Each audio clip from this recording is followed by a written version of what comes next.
Well,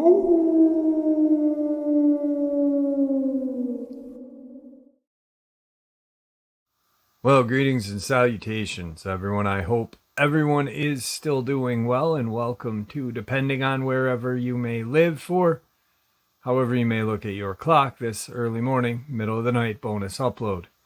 Before we jump into it, a couple links. As many of you know, I rely on Patreon, PayPal, channel membership, and the merch to help the channel to continue to grow and go. Links to Patreon, PayPal, and channel membership is in the description below. Merch displayed directly under the video. Also, Dogman, Frightening Encounters, Volume 1 through 3, the audiobook versions. They were written and researched by Tom Lyons, narrated and produced by me, Jeff Nadolny. Those audiobooks are available on Audible, Amazon, and iTunes, links to which are also in the description as well. And finally, last but definitely not least, if you'd really like to help support the channel to continue to grow and go, simply subscribe. It does not cost a cent.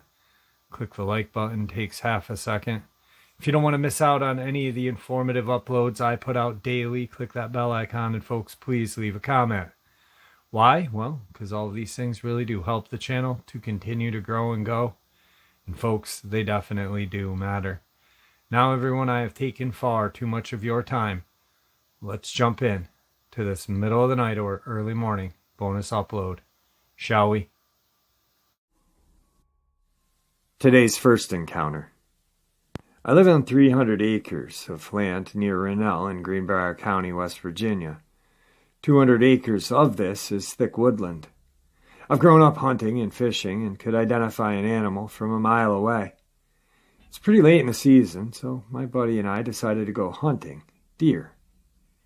We walked around and tracked the deer for most of the day without even trying to take a shot. We were sitting on a hill and a 6-point buck walked right into the clearing to where I had a clean shot. I went to arm my crossbow but realized I left the ropes back at home. I told my buddy just to sit and wait while I ran and got the ropes. It took me a good 5 or 10 minutes to get them and get back. On my way back down the hill, my buddy met me halfway. He was obviously spooked, so I asked what happened. He said, and I quote, "There was some guy sitting in the tree line watching me in a ghillie suit." My first instinct was to go look for the guy who spooked our deer and was trespassing. Bigfoot was the last thing on my mind. So we followed what we assumed was a hunter from 100 miles away for a good hour or two. It was getting close to dark when we lost the hunter. So we decided to cross the road and head up to the field for a last attempt to get a deer. It was a good mile walk to the top near the tree line, and then we sat and took a break for a while. We were chatting about the upcoming wrestling season and if I was going to join or not. Then something started moving out of the tree line, a good 70 meters away. We jumped up and I took aim. We waited for a few minutes, but nothing broke the tree line. It was getting to be almost pitch black out, and we could barely see anything. That's when something small and black came out of the woods towards us. I say small, but in reality, I mean a decent-sized bear. So we started backing away slowly and yelling. The last thing we wanted was to mess with Mama Bear and her cubs. The black thing stopped and didn't move. We backed up a lot more. My buddy pulled out a flashlight and started shining it at the black thing. I have poor eyesight and didn't have my glasses on, but my buddy started to worry and kept saying, "That's not a bear. That's not a bear, man." My buddy started to panic and scream at the thing. Then he ran a good 10 feet towards it and screamed and banged on his chest. This caused the thing to stand up. It was almost like a man going from a crouching position to standing. This made me and my friend freeze. I don't know what I was looking at or what my friend just pissed off, but if I was guessing, it was a good 7 or 8 feet tall and looked like it weighed 500 pounds. It was extremely dark at this point, so all I saw was the outline due to the sun setting behind it. This was the most afraid I think I had ever been in my life. Whatever that thing triggered a primal fear response in me that screamed to run. My buddy broke my trance when he started sprinting. The thing started sprinting towards us, too. I ran the hardest I'd ever run in my life. I'm a track sprinter, and I can run a decent pace. That thing was toying with us and could have easily caught me and my buddy. We didn't stop running until we were in my bedroom. I didn't hunt the rest of the deer season. I don't know what that was, but if I had to guess, I'd say it was a Bigfoot. This wasn't too long ago, late autumn 2019. My dog has been staring out the window for the past 3 months. She's 7 months old. I've never really been afraid of animals, but I feel like that Bigfoot is still out there.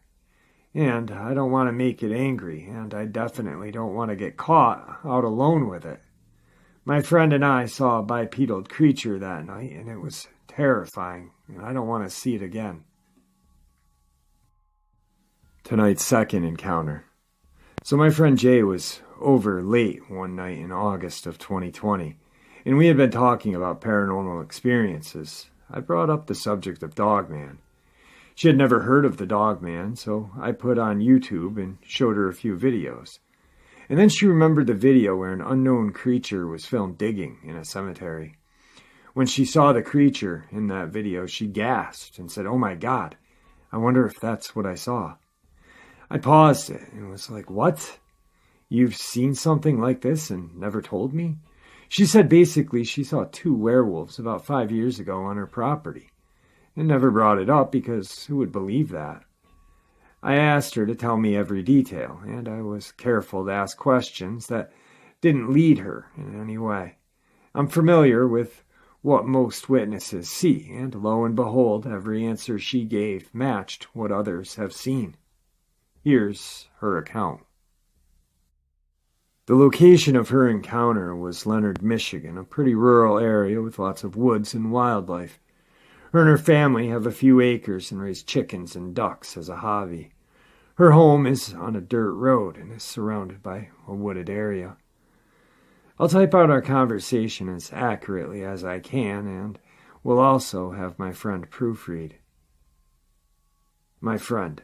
This was about 5 years ago, 2015, when my dog was a young puppy. My sister and I took her outside to go to the bathroom. It was dusk. Getting dark, but still pretty light to see. The pup noticed something and started to slowly walk towards it. We looked to see what she was seeing, and to our shock, there were 2 huge dogs, or wolves, on our property about 100 feet away from where we were standing on the porch. Instinctively, I took a few steps forward and scooped up my puppy. My sister and I stared at them. They were on all fours, hunched over eating something. They lifted their heads and looked at us, but seemed unbothered, and went back to whatever they were eating. My first thought was I was curious. What the heck were we looking at? I wanted to get a closer look, but that thought was replaced by the realization that this was not safe, and I slowly walked backward. So did my sister. And we went back inside. We locked the doors and windows and asked each other, "What the hell are those things?" We watched them from the window. They eventually left in no apparent hurry. I have kind of put the experience out of my mind and almost forgot about it until now. Me. Did you feel scared or threatened? Jay. Not necessarily. Because of their size and how wrong they looked, I felt they could be dangerous, but they never snarled or showed their teeth or did anything aggressive to scare us. Me. How was your puppy acting? Jay. She probably was too young to realize they could be dangerous. She just seemed curious. Me. What did they look like? Color, size? Jay. One was dark in color, maybe black. The other was a lighter color, like tan, maybe light brown. They were bigger than any dog we knew exist, bigger than a mastiff even. If they were up on their hind feet, they would definitely be much taller than you and I, probably 7 feet or taller is my best guess. Me. What did their fur look like? Was it long or short? Jay. She looks at my pit bull. Definitely not short like your pit bull. Then she looks at my Icelandic sheepdog. Their fur was longer like hers, like a wolf or a German shepherd. Me. Were there any spots on them where the fur was thicker or thinner? Jay. They had thicker fur around their neck, like a big puffy mane. Me. What did their ears look like? They were up and pointed like a wolf. At this point, I'm totally freaking out at how accurate she's describing what others have seen. Me.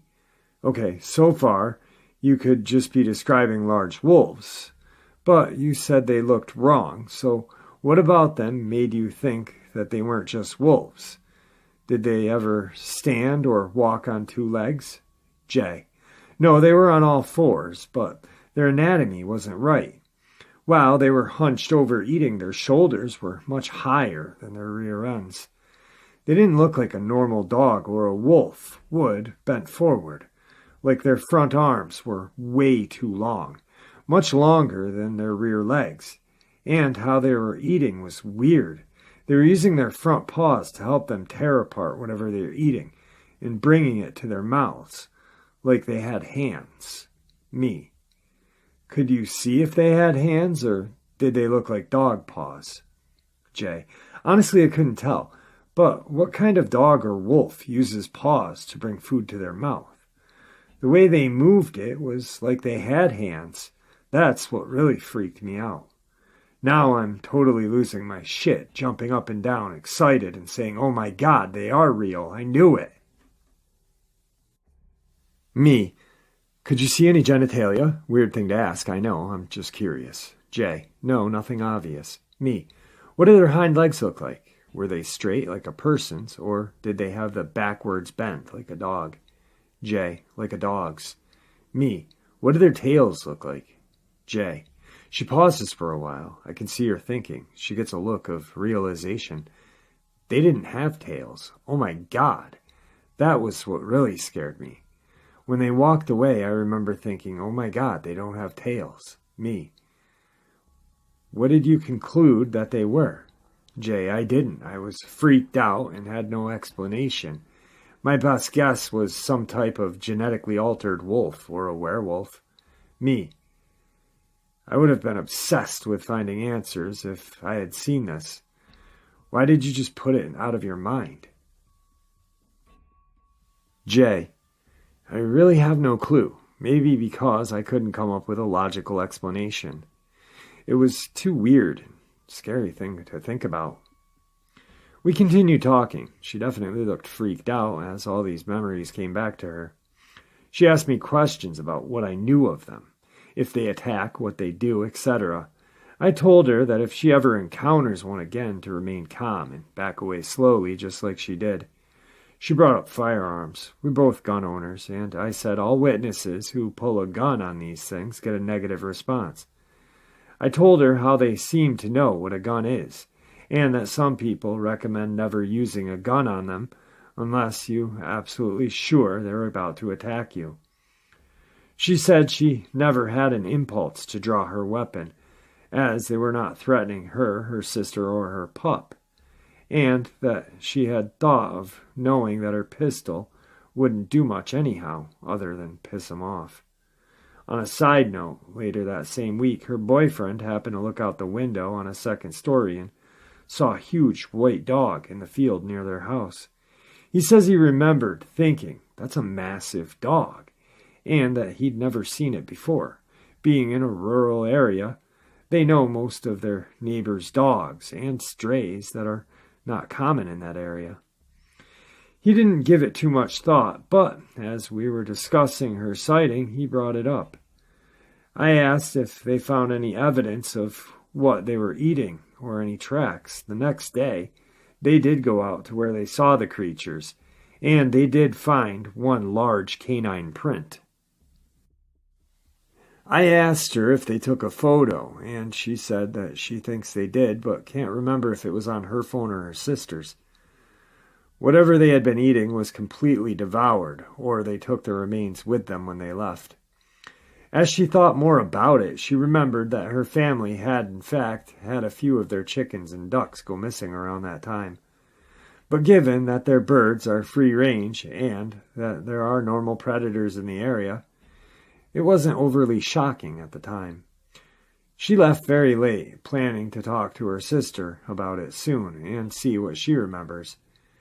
I told her not to lead her answers and to see if everything matches what she remembered. She did ask her sister about it in the morning, and her sister said she didn't have the clearest recollection of them. When Jay brought up Dogman, her sister actually said she had heard Dogman online and stopped and said, "Dude, maybe that's what we saw." One interesting thing that her sister did remember was that she thought they were eating the carcass of a duck or a chicken, but their conversation was brief, and I would love to talk to her sister sometime soon to ask my own questions. Jay is an honest woman, very down-to-earth and genuine. She has never given me a reason to doubt her. She's not an alcoholic, a drug user, and she's never been one to make a wild claim or make things up for attention. I believe her story wholeheartedly, and for me there is no doubt in my mind that Dogman are real. Well, there you have it, folks, this middle of the night or early morning bonus. I hope you all enjoyed it as much as I enjoyed sharing it with you. I'd like to thank you all for supporting the channel. It is, after all, your support that keeps the channel growing and going, and honestly, what gives people a chance and a place to share their experiences and theories judgment-free, simply treated with the respect that they all deserve. Everyone stay safe, happy, healthy, and ever vigilant, keeping an eye on our children, pets, family, and friends. These creatures are real, they are out there and dangerous. Share this information with those you love and care about, and it may just help save their lives someday. Until next time, never stop asking questions, never stop searching for answers, and God bless.